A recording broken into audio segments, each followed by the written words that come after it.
मान लो सुबह मार्केट खुलने से कुछ मिनट पहले आप अपनी स्क्रीन के सामने बैठे हो। चार्ट खुला है, कैंडल्स धीरे धीरे बन रही हैं और आपके दिमाग में यही घूम रहा है कि आज क्या होगा, आज का दिन कैसा जाएगा और क्या आज के अंदर वो छोटे छोटे मूव्स मिलेंगे जिनसे लगातार प्रॉफिट निकाला जा सके। बहुत लोग सोचते हैं कि स्कैल्पिंग सिर्फ इंडिकेटर का खेल है, लेकिन असली स्कैल्पिंग वहां से शुरू होती है जहां आपकी नज़र छोटे छोटे बदलाव पकड़ने लगती है।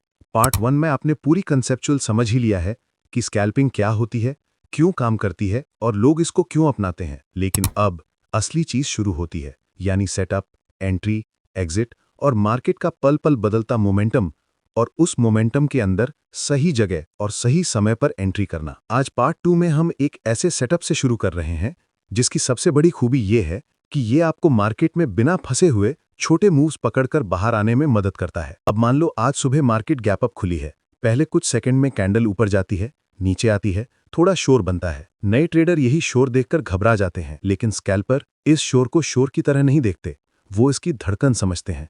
उन्हें पता होता है कि मार्केट की शुरुआती 3-5 मिनट की तेज स्पीड में बहुत बार एक साफ दिशा नहीं मिलती, लेकिन अचानक एक छोटी सी खिड़की खुलती है, यानी एक छोटा सा मूव दिखता है जो 20-30 सेकंड भी टिक जाए तो उसमें छोटे पॉइंट पकड़कर निकला जा सकता है। यहीं से सेटअप शुरू होता है। इस सेटअप में आपका पहला काम यह होता है कि आप स्क्रीन को सिर्फ देखो, तुरंत ट्रेड लेने के चक्कर में मत पड़ो। स्कैल्पर की सबसे बड़ी ताकत होती है ऑब्जर्वेशन स्पीड, यानी बहुत कम समय में ये समझ लेना कि मार्केट किस तरफ झुक रही है। और मार्केट का झुकाव अक्सर पहली 2-3 कैंडल में ही दिखने लगता है, अगर आप उसे ध्यान से देखें। जैसे ही मार्केट खुलती है, आप देखते हो कि एक कैंडल तेज ऊपर गई, लेकिन अगली कैंडल का लो उससे नीचे नहीं जा रहा। इसका मतलब है कि नीचे से एक छोटा सा सपोर्ट बन रहा है। अब यहाँ दो बातों में अंतर समझना जरूरी है। एक होता है बड़ा ट्रेंड और दूसरा होता है माइक्रो ट्रेंड, यानी कुछ सेकंड या 1-2 कैंडल का छोटा सा मूव। स्कैल्पर माइक्रो ट्रेंड पकड़ता है। अब यहाँ सेटअप में आप ईएमए का यूज करते हो, लेकिन ध्यान देना, ईएमए सिर्फ लाइन नहीं है, ये आपको प्राइस का फ्लो दिखाती है। मान लो आपने चार्ट पर 5 ईएमए और 20 ईएमए लगाए। मार्केट खुलते ही प्राइस दोनों के ऊपर या नीचे तेजी से घूमता है, लेकिन कुछ सेकंड बाद एक छोटा सा पैटर्न बनने लगता है। 5 ईएमए धीरे धीरे मुड़कर 20 ईएमए की तरफ आता है और दोनों के बीच की दूरी कम होने लगती है। ये दूरी कम होना अपने आप में एक संकेत है कि मार्केट अपने पहले इंपल्स के बाद अब थोड़ी स्थिरता पकड़ रही है। स्कैल्पर्स जानते हैं कि ऐसी स्थिति में अगले कुछ सेकंड में एक छोटी सी दिशा तय होती है। जहां प्राइस एक छोटा सा मूव बनाता है, कैंडल तेजी पकड़ती है और जैसे ही 5 ईएमए हल्की सी कर्व बनाते हुए 20 ईएमए को क्रॉस करती है, मार्केट में एक पल के लिए शांति टूटती है। ये वो समय है जहां माइक्रो ट्रेंड एक्टिव होता है, लेकिन असली स्कैल्पर की एंट्री सिर्फ क्रॉस देकर नहीं होती, वो पहले वॉल्यूम को चेक करता है। अगर क्रॉस ओवर के साथ वॉल्यूम में हल्की सी बढ़ोतरी आती है, तो इसका मतलब है कि मार्केट में छोटे टाइम फ्रेम पर एक पुश आया है, यानी थोड़ी सी ताकत डाली गई है। यही ताकत स्कैल्पर का फायदा बनती है, क्योंकि छोटे टाइम फ्रेम का पुश अक्सर कुछ ही सेकंड रहता है, लेकिन उस दौरान 3 से 5 पॉइंट मिल जाते हैं और स्कैल्पर वहीं से अपना प्रॉफिट निकाल लेता है। कई लोग क्रॉसओवर को देखकर तुरंत कूद जाते हैं, लेकिन स्कैल्पर ऐसा नहीं करता। स्कैल्पर पहले एक कैंडल का क्लोज देखता है ताकि फेक क्रॉस का फंसाव ना हो। मान लो प्राइस ऊपर की तरफ जा रहा है, एक कैंडल ऊपर बंद होती है, उसकी बॉडी छोटी होती है लेकिन विक नीचे की तरफ कम होती है। इसका मतलब बायर्स एक छोटे मूव के लिए प्राइस को पकड़कर रखे हुए हैं। ऐसे में स्कैल्पर की एंट्री का टाइम आता है। जैसे ही अगली कैंडल की पहली 5-10 सेकंड में प्राइस ईएमए के ऊपर टिकता है, स्कैल्पर एंट्री लेता है। यहाँ उसका टारगेट सिर्फ छोटा होता है। उसे पता है कि ये बड़ा मूव नहीं है, ये सिर्फ एक माइक्रो पुश है जो 20-40 सेकंड भी टिक गया तो अच्छा खासा छोटा प्रॉफिट दे सकता है। अब आप सोचो, क्या हर क्रॉसओवर एंट्री का मौका होता है? बिल्कुल नहीं। और यहीं से असली स्कैल्पिंग शुरू होती है। स्कैल्पिंग मतलब मोमेंटम में रहो, नॉइज से बचो। जब भी मार्केट में कैंडलें लंबी बॉडी और छोटे विक के साथ बनती हैं, तब माइक्रो ट्रेंड समझना आसान होता है। लेकिन जब कैंडलें लंबी विक और छोटा बॉडी लेकर बन रही हों, तो इसका मतलब है मार्केट में इनडिसीजन है और स्कैल्पर ऐसी जगह बिल्कुल एंट्री नहीं करता। यही वो गलती है जो नए ट्रेडर्स को नुकसान करवाती है। वो हर क्रॉस पर कूद जाते हैं और मार्केट उनके सामने उल्टा घूमकर उन्हें बाहर कर देता है। आप सोचो, आपने एक छोटी एंट्री ली, प्राइस 4-5 पॉइंट ऊपर चला गया। स्कैल्पर क्या करेगा? यही वो पॉइंट है जहां पार्ट 1 में सीखी सबसे बड़ी सीख काम आती है कि छोटा मिला है तो ले लो। स्कैल्पर की ताकत एंट्री नहीं, एग्जिट का टाइमिंग है। वो प्रॉफिट को पकड़कर बैठने का खेल नहीं खेलता। उसे पता है कि मार्केट का माइक्रो ट्रेंड कभी भी उल्टा मुड़ सकता है, इसलिए वो जैसे ही अपने प्री डिफाइंड छोटे पॉइंट्स पूरे होते देखता है, वो बिना सोचे बाहर निकल जाता है। उसे फर्क नहीं पड़ता कि कैंडल उसके बाद और ऊपर जाए या नहीं, उसे सिर्फ ये फर्क पड़ता है कि उसके सिस्टम ने उसे छोटा प्रॉफिट दिया और वो उसे लेकर निकल गया। अब यहाँ एक और माइंडसेट समझना जरूरी है। कई लोग बोलते हैं कि क्या सिर्फ ईएमए देखकर स्कैल्पिंग की जा सकती है? जवाब है नहीं। ईएमए सिर्फ एक गाइड है, असली चीज है प्राइस का माइक्रो बिहेवियर। मान लो प्राइस लगातार ईएमए से ऊपर चल रहा है और अचानक कैंडल ईएमए को छूकर वापस ऊपर चली जाती है।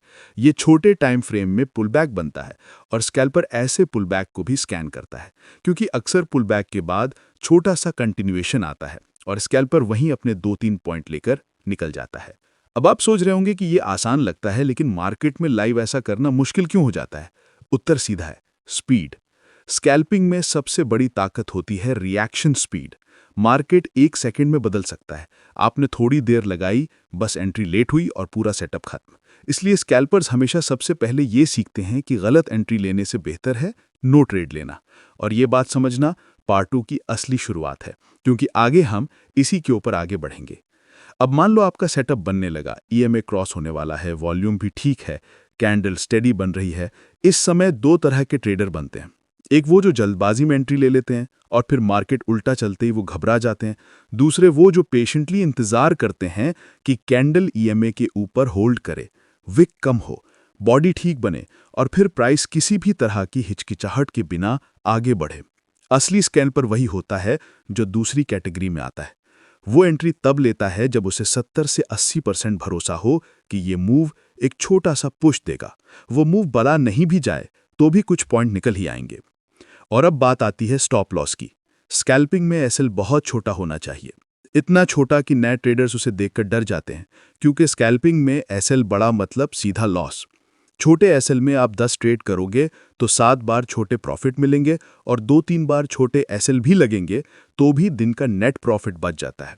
इसीलिए कहा जाता है कि स्कैल्पिंग हार्ट नहीं, दिमाग से होती है। स्कैल्पिंग का ये सेटअप तभी काम करता है जब आप ये समझते हो कि मार्केट आपको हर मिनट एक मौका नहीं देगा, लेकिन जब भी देगा तब वो मौका सेकंडों में मिलता है और उसी सेकंड में आपकी आंखें, आपका माइंड और आपकी एग्जीक्यूशन स्पीड अलर्ट होनी चाहिए। चलो अब उसी सेटअप को एक लाइव सीन की तरह समझते हैं, ताकि आपको बिल्कुल क्लियर हो कि मार्केट में असली एंट्री कब लेनी है और किन छोटी छोटी चीजों को देखकर स्कैल्पर को तुरंत फैसले लेने होते हैं। मान लो मार्केट खुलने के लगभग 10 मिनट हो चुके हैं, शुरुआती उतार चढ़ाव थोड़े कम हो गए हैं और कैंडल्स अब थोड़ी साफ बन रही हैं। आप चार्ट पर देखते हो कि प्राइस पिछले कुछ मिनट से एक छोटे रेंज में घूम रहा है, लेकिन ईएमए धीरे धीरे एक दिशा में झुकना शुरू कर रहा है। 5 ईएमए हल्का हल्का 20 ईएमए के पास आ रहा है, लेकिन अभी तक क्रॉस नहीं हुआ है। इस समय स्कैल्पर जल्दीबाजी नहीं करता, वो सिर्फ देखता है कि प्राइस ईएमए के साथ कैसा व्यवहार कर रहा है। अचानक एक कैंडल बनती है जो पहले नीचे जाती है, लेकिन नीचे से एक छोटी विक छोड़कर ऊपर बंद होती है। यहीं से एक छोटा संकेत मिलता है कि बायर्स एक्टिव हो रहे हैं। ये छोटी विक बहुत मायने रखती है, क्योंकि स्कैल्पर इस विक में एक खास बात देखता है। प्राइस 5 ईएमए के नीचे सस्टेन नहीं कर पाई, यानी बायर्स ने तुरंत प्राइस को ऊपर चुन लिया। ये कई बार माइक्रो ट्रेंड की शुरुआत होती है। इसी कैंडल के बंद होते ही अगली कैंडल बनना शुरू होती है और जैसे ही वो कैंडल कुछ सेकंड तक 5 ईएमए के ऊपर टिकती है, पूरे सेटअप का पहला पजल क्लियर हो जाता है। अब आप देखते हो कि वॉल्यूम में हल्की सी बढ़ोतरी दिख रही है। ये वॉल्यूम कोई बहुत बड़ा ब्लास्ट नहीं है, लेकिन स्कैल्पर के लिए ये काफी है, क्योंकि उसे सिर्फ इतना चाहिए कि मार्केट में पुश आया है। अब 5 ईएमए 20 ईएमए को क्रॉस करता है और ज्यादातर नए ट्रेडर यही देखकर एंट्री मार देते हैं, लेकिन स्कैल्पर रुकता है। वो सिर्फ ईएमए क्रॉस देखकर जंप नहीं करता, वो एक और चीज चेक करता है, कैंडल का स्ट्रक्चर। अगर कैंडल की बॉडी छोटी है और विक बहुत लंबी है, तो इसका मतलब है मार्केट डायरेक्शन को लेकर अभी भी अनश्योर है। ऐसे में स्कैल्पर एंट्री अवॉइड करता है, क्योंकि फेक क्रॉस के चांसेस बढ़ जाते हैं। लेकिन मान लो आपके स्क्रीन पर अगली कैंडल की बॉडी ठीक ठाक है, विक कम है और कैंडल काफी साफ दिख रही है, वो ईएमए के ऊपर टिकी है और वॉल्यूम भी एवरेज से थोड़ा बढ़ा हुआ है। यही वो पल है जहां स्कैल्पर एंट्री लेता है। अब एंट्री लेते ही उसका पूरा ध्यान सिर्फ एक ही चीज पर होता है कि माइक्रो मूव कितनी देर तक सस्टेन करेगा। ये सस्टेन ही उसका प्रॉफिट है। अगर प्राइस ईएमए के ऊपर कुछ सेकंड टिकता है तो चांसेस अच्छे हैं कि आगे जो छोटी सी पुश आई है उसमें 3 से 5 पॉइंट निकल सकते हैं। एंट्री लेते ही स्कैल्पर कैंडल बाय कैंडल नहीं पड़ता, बल्कि सेकंड बाय सेकंड फ्लो पड़ता है। अगर प्राइस टिक रहा है और छोटा सा मोमेंटम दिख रहा है तो स्कैल्पर का भरोसा मजबूत होता है। लेकिन अगर एंट्री के तुरंत बाद प्राइस हिलता दुलता दिखे और ईएमए टच करके वापस नीचे जाए तो वो समझ जाता है कि माइक्रो पुश थोड़ा कमजोर है। ऐसे में वो बिना ईगो बनाए तुरंत छोटा एसएल हिट होने देता है या खुद मैन्युअली एग्जिट कर लेता है। स्कैल्पिंग में लॉस को छोटा रखना ही असली जीत है। अब आगे मान लो इस एंट्री के बाद प्राइस धीरे धीरे ऊपर जाता है। 3 पॉइंट मिले, फिर 4 पॉइंट। नए ट्रेडर सोचेंगे कि अभी तो और जाएगा, लेकिन स्कैल्पर ऐसा नहीं सोचता। स्कैल्पर सिर्फ तय किए हुए छोटे टारगेट पर निकल जाता है। उसे पता है कि अगर वो लालच लगा लेगा तो माइक्रो ट्रेंड कभी भी फेड हो सकता है और छोटा प्रॉफिट पलटकर लॉस बन सकता है। इसीलिए वो डिसिप्लिन रखता है और छोटा प्रॉफिट लेते ही एग्जिट मार देता है। यही एग्जिट टाइमिंग स्कैल्पिंग की रीड है। अब हम एक और लाइव मोमेंट लेते हैं जिसमें कई लोग फंस जाते हैं। अब बात आती है अवॉइड करने वाली सिचुएशंस की। जब मार्केट साइडवेज चलता है और ईएमए बार बार क्रॉस होता है, तब उसे चॉपी जोन कहते हैं। ऐसे जोन में स्कैल्पर लगभग कभी एंट्री नहीं करता, क्योंकि हर एंट्री में फेक क्रॉस, फेक पुश और उल्टा ट्रैप होने की पूरी संभावना रहती है। असली स्कैल्पर सिर्फ साफ फ्लो में एंट्री लेता है, नॉइजी मार्केट में नहीं। एक और बात जो स्कैल्पिंग में बहुत जरूरी है, स्पीड और माइंड कंट्रोल। अगर एक बार एसएल लगा फिर दूसरा लगा तो स्कैल्पर तुरंत रुक जाता है। वो तीसरे एसएल के लिए लड़ाई नहीं करता, क्योंकि वो जानता है कि स्कैल्पिंग में लगातार 2 एसएल मतलब मार्केट अभी उसके सेटअप के अनुकूल नहीं है। ऐसे समय में रेस्ट लेना ही असली डिसिप्लिन है। अब इस पूरे सेटअप का फाइनल पॉइंट समझिए। स्कैल्पिंग में बड़ी जीत नहीं, छोटी छोटी कंसिस्टेंट जीत मायने रखती है। 5 पॉइंट, 4 पॉइंट, 3 पॉइंट, ये छोटे छोटे पॉइंट दिन के आखिर में मिलकर 40-50 पॉइंट बन जाते हैं। यही स्कैल्पिंग का मैजिक है।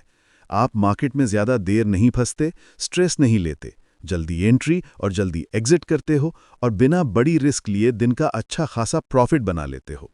अब इस पूरे पार्ट 2 में आपने सीख लिया कि सेटअप कैसे बनता है, एंट्री एग्जिट कैसे पढ़ते हैं, फेक सिग्नल्स कैसे अवॉइड होते हैं और मोमेंटम कैसे पकड़ते हैं।